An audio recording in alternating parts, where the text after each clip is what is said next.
Arrow India 2025 से एक बड़ी खबर सामने आ रही कि रूस ने आधिकारिक तौर पर घोषणा कर दी है कि उसे अपने सुखोई 57 का पहला विदेशी ग्राहक मिल चुका है। लेकिन सवाल ये है कि क्या ये ग्राहक भारत है? रूस की इस कंपनी के प्रमुख अलेक्जेंडर ने इस खबर की पुष्टि की है, लेकिन उन्होंने ये खुलासा नहीं किया कि सौदा किस देश के साथ हुआ है। हालांकि भारत, अल्जीरिया, ईरान और उत्तर कोरिया जैसे कुछ देशों के नाम इस डील के संभावित दावेदारों के रूप में सामने आ रहे हैं। भारत फिलहाल अपने एमरफे यानी multi rule fighter aircraft tender के तहत 114 नए लड़ाकू विमानों को खरीदने की योजना बना रहा। इस टेंडर में राफेल F-35 टाइप और अन्य जेट्स के साथ सुखोई 57 भी एक विकल्प हो सकता है। रूस ने हाल ही में भारत के लिए सुखोई 57 का प्राइस 4.5 जनरेशन फाइटर जेट के बराबर कर दिया, जिससे ये सौदा और भी आकर्षक हो गया। इसके अलावा भारत और रूस के बीच S-400A-203 ब्रह्मस और दूसरे रक्षा सौदे पहले से ही मौजूद है, जिससे सुखोई 57 का भारतीय वायुसेना में शामिल होना आसान हो सकता है। F-35 को नाटो देशों में काफी पसंद किया जाता है, लेकिन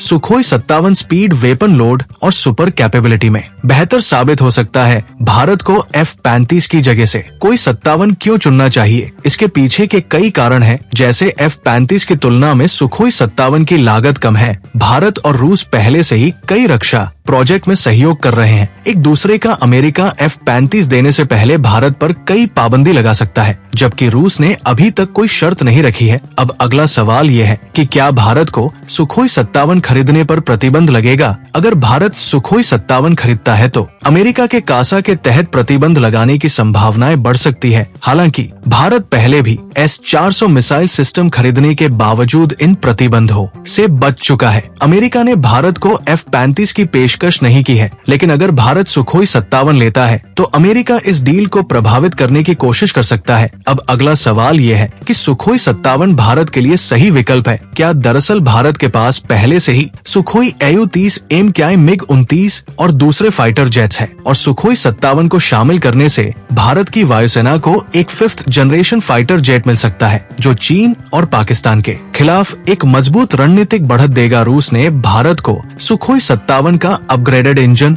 और नया AES रडार देने की भी पेशकश की है, जिससे ये जेट भविष्य में और भी ज्यादा घातक और खतरनाक हो सकता है। अब एरो इंडिया 2025 के दौरान रूस ने सुखोई 57 का पहला विदेशी ग्राहक मिलने की पुष्टि की है, लेकिन उसने अभी तक ये नहीं बताया कि कौन सा देश इसे खरीद रहा। सभी संकेत भारत की ओर इशारा कर रहे हैं, लेकिन जब तक आधिकारिक घोषणा नहीं होती हम इसे पूरी तरह से कंफर्म नहीं कह सकते। खैर, अगर भारत इस डील को साइन करता है तो ये F-35 को पछाड़कर सुखोई 57 को अपनाने का एक बड़ा फैसला होगा, जो भारतीय वायुसेना की ताकत को बढ़ाने में अहम भूमिका निभाएगा। अब आपका क्या कहना है? क्या भारत को सुखोई 57 खरीदना चाहिए? हाँ या ना भी कमेंट कर जरूर बताएं।